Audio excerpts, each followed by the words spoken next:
Mas Adi. Udah siap ngobrolin kiri nggak nih? Ngobrolin kiri. Mau bahas apa dulu nih? Itu kan sensitif kalau sekarang nih. Nggak juga. Ngobrolin yang gampang-gampang aja deh, nggak usah yang berat-berat. Ya, oke lah. Apa yang mau dibahas? Kita punya sejarah yang panjang dan buruk dengan kiri, komunisme, sosialisme. Tapi mungkin bisa dijelaskan sedikit nggak sih sebenarnya yang membuat kita kemudian antipati terus membenci dalam tanda kutip kiri, sosialisme dan komunisme tadi itu apa sih?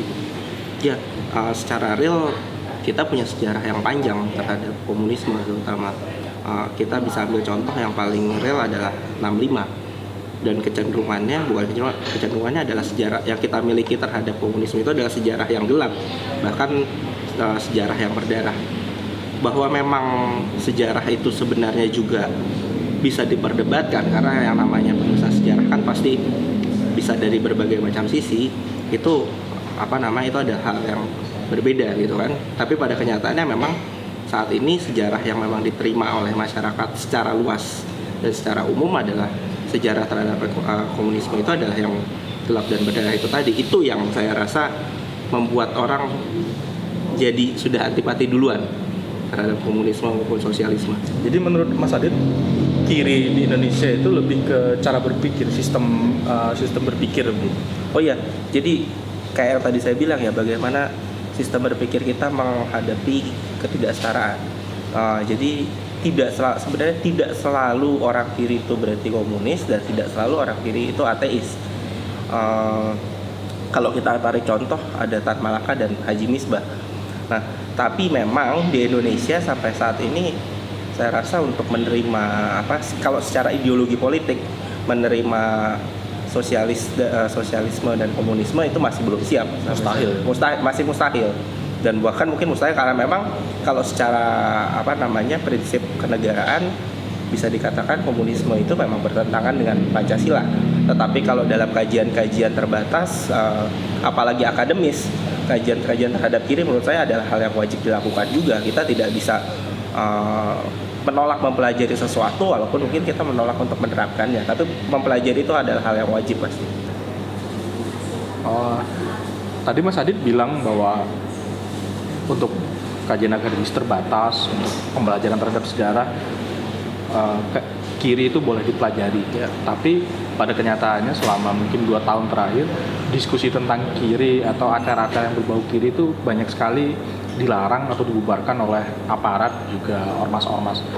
Kalau menurut Mas Adit sendiri, perlu nggak sih pembubaran itu sendiri?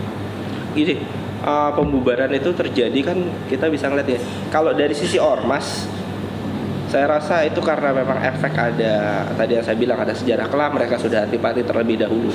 Tetapi kalau dari sisi pemerintah, saya rasa pemerintah harus lebih jeli membedakan mana diskusi yang memang tujuannya untuk propaganda aliran kiri dan mana diskusi yang murni untuk kajian akademis. Karena kan sebenarnya itu bisa dengan mudah terlihat dari sisi pengambilan tema, pembicara-pembicara yang dihadirkan, itu bisa dengan jelas dilihat. Jadi tidak serta-merta karena diskusinya dilihat berbau kiri atau bertemakan kiri itu berarti propaganda dan harus dibubarkan. Tapi kalau dilihat akademis ya saya rasa tetap harus jalan dan bahkan harus didukung sebenarnya. Tapi sekali lagi ya, penekanan saya di sini adalah akademis.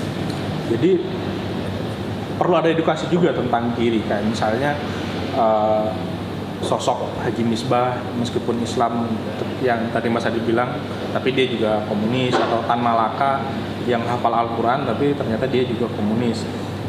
Pada praktiknya kan ini sebenarnya fakta sejarah tapi tidak banyak orang tahu. Jadi ini kenapa sih gitu kan? Apa yang membuat orang-orang ini kemudian nggak tahu sejarah tapi udah ujuk-ujuk menentang duluan gitu? Ya itu karena edukasi mengenai kiri juga kurang banyak ya, pengetahuan di masyarakat kurang berkembang, sehingga bahkan orang nggak tahu bahwa Haji Misbah itu sebenarnya kan dibenci dibenci oleh pihak oleh komunis, orang-orang komunis. Tan Malaka pun sampai sekarang dan saya rasa akan terus masih dinyatakan sebagai pahlawan nasional. Itulah pentingnya edukasi, Mas, terhadap sejarah kiri. Pada kiri juga perlu edukasi terhadap masyarakat. Jadi tidak sekedar benci saja, tapi kita paham yang kita benci itu apa. Gitu. Oh iya, jangan benci buta istilahnya. Kalau ada cinta buta, ada benci buta juga ini jadinya kita. Boleh mengkritik, tapi jangan membenci yang kita nggak tahu apa yang sebenarnya wujudnya itu juga. Mungkin ada baiknya mereka yang anti atau tidak suka datang kepada forum itu untuk kemudian menjadi pembanding, gitu Mas. Ya, itu baiknya ya, tapi apakah mereka mau atau enggak itu memang hal yang agak berbeda mungkin di Indonesia. Mungkin perlu strategi-strategi yang agak berbeda supaya orang-orang, tapi ya intinya memang kita semua harus meningkatkan minat kita terhadap edukasi dalam berbagai hal ya, nggak hanya mengenai kiri ini aja, bahwa pengetahuan itu memang harus digali terus. Oke, jadi sebenarnya apa sih yang perlu dilakukan oleh pemerintah terkait isu-isu kiri ini? Kan ini kiri sebagai suatu kajian akademis, dan juga ketika kita ngobrol, diskusi, itu kan suatu kebebasan, wujud kebebasan berpendapat, bahwa kita belajar tentang kiri sebagai seorang akademisi dalam satu ruang publik gitu. Posisi pemerintah sebaiknya bagaimana sih Mas? Kalau menurut Mas Adit sendiri? Iya, balik lagi bahwa kita sudah sepakat yang namanya komunisme itu tidak bisa hidup di Indonesia karena bertentangan dengan Pancasila.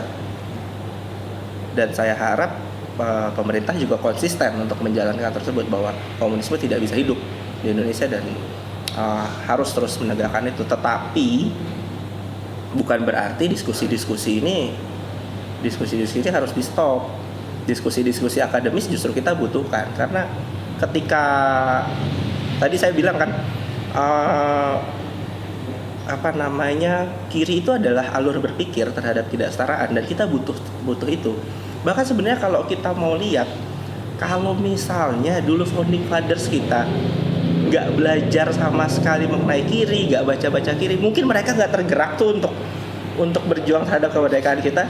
Justru gara-gara mereka melihat ketidaksetaraan, oh iya nggak setara antara pihak kolonial dan pihak bangsa Indonesia, ada ketidaksetaraan secara ekonomi, secara politik, mereka tergerak untuk melakukan perjuangan kemerdekaan. Kalau mereka nggak baca kiri, saya rasa mereka terima-terima aja tuh, dan kita akan terus dijajah. Iya benar juga, mungkin barangkali kita masih akan tetap dijajah kalau misalnya nggak punya sikap kritis seperti itu. Iya, karena kan ya itu tadi, kita kalau nggak punya sikap kritis, menerima apa adanya, dan akhirnya ketidaksetaraan kita tidak rasakan. Oke. Apakah ini yang jadi kemudian pertanyaan banyak pihak? Apakah kalau kita bicara tentang kiri itu adalah suatu bentuk kebebasan berpendapat, atau sebenarnya itu adalah propaganda? Harus jeli juga melihatnya ya Mas. Memang ada orang-orang yang ketika berbicara kiri sebenarnya itu propaganda.